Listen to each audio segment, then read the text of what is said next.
ISR 9 news కి స్వాగతం. ఎన్టీఆర్ జిల్లా జగ్గయ్యపేట పట్టణం మాజీ మున్సిపల్ చైర్మన్ మరియు KDCC బ్యాంక్ మాజీ చైర్మన్ పెడన వైఎస్ఆర్సీపీ ఇన్ఛార్జ్ శ్రీ తన్నీరు నాగేశ్వరరావు మాట్లాడుతూ సీఎం జగన్ నవరత్నాలు హామీలు ఇచ్చి అన్నిటినీ నెరవేర్చారు మరియు జగ్గయ్యపేట నియోజకవర్గంలో శ్రీ సామినేని ఉదయభాను ఆధ్వర్యంలో ముఖ్యంగా కృష్ణానదిపై ముక్త్యాల నుండి మాదుపాడు వరకు 70 కోట్ల రూపాయలతో బ్రిడ్జి కొరకు శంకుస్థాపన చేశారు. ఎన్నో అభివృద్ధి కార్యక్రమాలు చేపట్టారు మరియు ప్రతి వార్డులో సీసీ రోడ్ల నిర్మాణం జరిగింది. హైవే ప్రక్కన బస్టాండ్ నిర్మాణం చేశారు. 120 అడుగుల జాతీయ జెండాను హైవే ప్రక్కన నిర్మాణం చేశారు. ఊర చెరువును బాగు పార్కు నిర్మాణం, చుట్టూ నడక మార్గం, జిమ్, లైటింగ్, ప్రహారీ గోడ, చెట్లు ఏర్పాటు చేశారు. ఇలా చెప్పుకుంటూ పోతే ఎన్నో అభివృద్ధి కార్యక్రమాలు చేశారు. తప్పకుండా జగ్గయ్యపేట నియోజకవర్గంలో సామినేని ఉదయభాను గెలుస్తారు. రాష్ట్రంలో జగన్మోహన్ రెడ్డి సీఎంగా మళ్లీ గెలుపు తథ్యమని ISR 9 న్యూస్ ద్వారా ప్రజలకు తెలియజేశారు. ప్రజలు వైఎస్ఆర్ కాంగ్రెస్ పార్టీకి ప్రమాణం పడతా ఉన్నారు.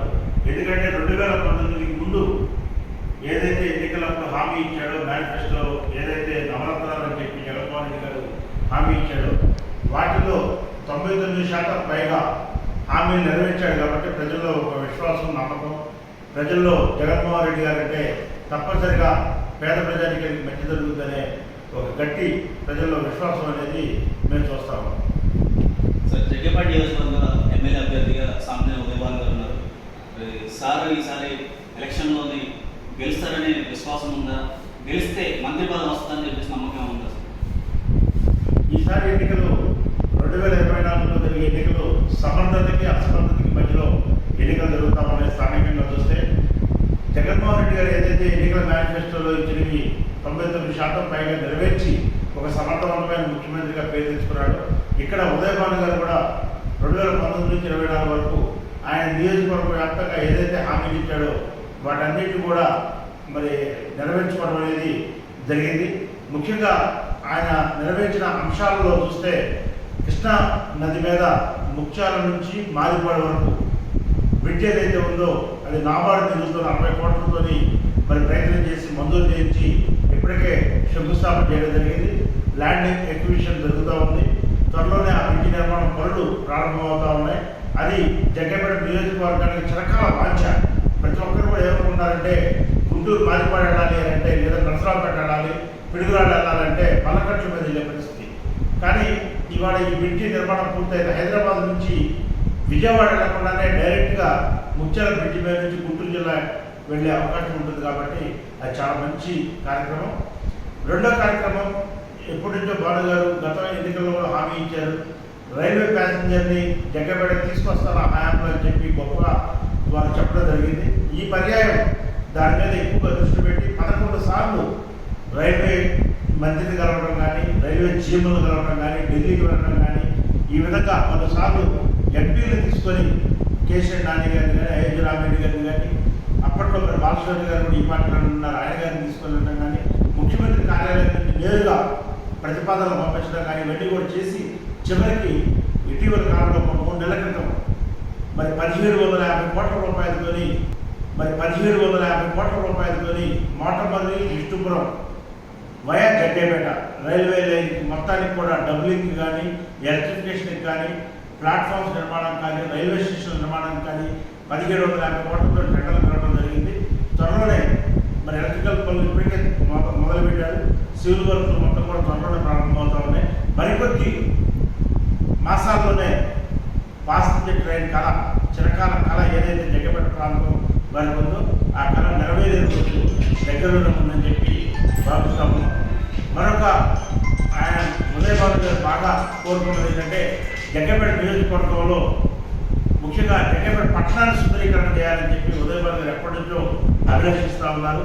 అందులో భాగంగా 5 కోట్ల రూపాయల ఊర చెరువు ఆధునీకరణ కోసం, ఊర చెరువులో వాకింగ్ ట్రాక్ నిర్మాణం, అలాగే ఊర చెరువు చుట్టూ కూడా ప్రహరీ గోడ ఏర్పాటు చేయడం, అలాగే ఊర చెరువులో మొత్తం కూడా చెట్లు పెంచడం, ఓపెన్ జిమ్లు ఏర్పాటు చేయడం, లైటింగ్ ఏర్పాటు చేయడం, ఇవన్నీ కూడా చేసి ఇవాళ సర్వాంగ సుందరంగా ఊర చెరువుని తీర్చిదిద్దుతూ ఉన్నారు. అంతేకాకుండా జగ్గయ్యపేట పట్టణంలో మరి టీటీడీ కళ్యాణ మండపాన్ని ఏర్పాటు చేయడం 3.5 కోట్లతో. ఎందుకంటే వారు 2009కి ముందే దాంట్లో శంకుస్థాపన చేశారు. కానీ తర్వాత వచ్చిన శాసనసభ్యుడు ప్రభుత్వంలో ఉండి కూడా టీటీడీని మరి కళ్యాణ మండపం తేలేకపోయారు. ఇప్పుడు మరి 3.5 కోట్లతో మంజూరు చేయించడం, నిర్మాణం కూడా వేగంగా జరుగుతూ ఉంది. మరికొద్ది రోజుల్లోనే అది ఉపయోగంలోకి తీసుకొచ్చే కార్యక్రమం జరుగుతూ ఉంది. అలానే 1.5 కోట్ల సిఎస్ఆర్ నిధులతో మరి టౌన్ హాల్ నిర్మాణం పూర్తి చేయడం, దాన్ని ఉపయోగంలో తీసుకురావడం, అలానే ప్రభుత్వ ఆసుపత్రి 3.5 కోట్లతో నాబార్డు నిధులతో అభివృద్ధి చేయడం, నూతన భవనాలు ఏర్పాటు చేయడం, అలానే మార్చరీ, ఇంటర్నల్ రోడ్స్, ఎక్విప్మెంట్, ఇవే కాకుండా ఒక ఆక్సిజన్ ప్లాంట్ సిఎస్ఆర్ నిధులతో కోవిడ్ కేర్ టైంలో రామ్కో వాళ్ళ ఆర్థిక సహాయంతో ఏర్పాటు చేయడం, అలానే ఈ ప్రాంతంలో ఎప్పటి నుంచో మరి జనం అందరూ కూడా ఇబ్బంది పడుతూ ఉన్నారు. ఎవరైనా సరే కిడ్నీ బాధితులు ఉంటే డయాలసిస్ చేయించుకోవడానికి విజయవాడ దాకా వెళ్ళాలి. విజయవాడ దాకా అంటే ఒక్కొక్క పేషెంట్ వెళ్ళి రావడానికే 10,000 రూపాయలు ఖర్చు అవుతుంది. ఈ నేపథ్యంలో మరి రాఖ్యం వాళ్ళతో మాట్లాడి సుమారుగా 1 కోటి ఖర్చుతో భవనం ఏర్పాటు, ఎక్విప్మెంట్ ఏర్పాటు చేసి ఇవాళ 100 మంది కిడ్నీ బాధితులకి అండగా ఉంటూ వారందరికీ కూడా జగ్గైపేటలోనే వైద్యం అందిస్తూ డయాలసిస్కి అవకాశం కల్పించినటువంటి ఉదయపాల్ గారు నిజంగా ఈ యొక్క కార్యక్రమం ఎంతో అద్భుతమైన కార్యక్రమం.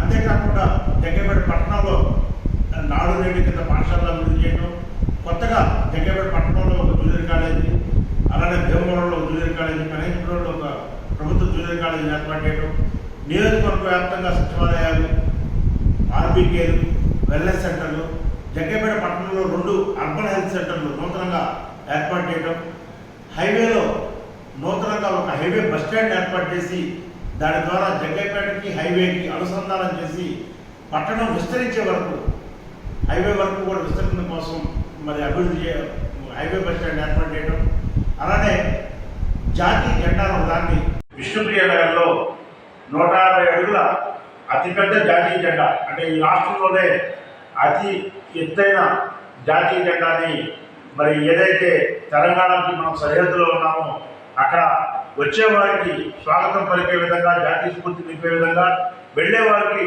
వీడుకోలు, ఈ రాష్ట్రం నుంచి వీడుకోలు పలికే విధంగా, అలానే చూసిన వాళ్ళకి ఒక రకమైన ఆత్మవిశ్వాసం కలిగే విధంగా, దేశం అంటే గౌరవం, దేశభక్తిని పెంపొందించే విధంగా మరి జాతీయ జెండాను ఏర్పాటు చేయడం, దాన్ని ఈ రాష్ట్ర ప్రథమ పౌరుడు మరి గవర్నర్ అబ్దుల్ నజీర్ గారి చేతుల మీదుగా దాన్ని ఇటీవల కాలంలో ఉదయభాను గారు ఆవిష్కరింపజేయడం నిజంగా ఒక ల్యాండ్ మార్క్, ఒక చరిత్రను చెప్పుకోవాలి.